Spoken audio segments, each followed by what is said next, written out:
flere dør i dag af følgesygdomme til overvægt, end der er folk, der dør af malaria og AIDS. Det er sygdomme som diabetes, blodpropper og kræft. I de næste 2 minutter vil jeg forklare, hvorfor vedvarende fedttab.dk er et system til vedvarende vægttab. I Europa har hver 5. person inden for det sidste år været på slankekur. I Danmark er det hver 4. person, der det seneste år har været på slankekur. Skulle man fastes til at tro, at vi var slanke i Danmark, men hele 47% af den voksne danske befolkning har en BMI på over 25. Det der betegnes som overvægtig. Vores påstand er hermed, at almindelig slankekur gør dig fed. I det næste minut vil jeg bevise hvorfor.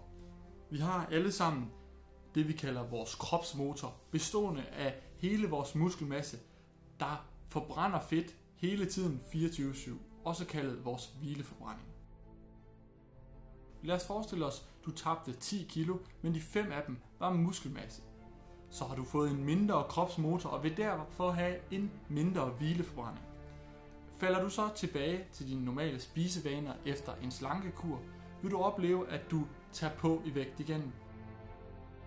Du tager måske på endnu en slankekur, og du forringer igen din kropsmotor, altså din hvileforbrænding. På den måde falder du så ind i en cyklus af diæter og vægtforøgelse. Det kan være frustrerende for de fleste. Med vedvarende fedttab.dk kan du altså påvirke din kropsmotor i en bedre retning, til at få en bedre hvileforbrænding, en større muskelmasse og dermed en lavere fedtprocent.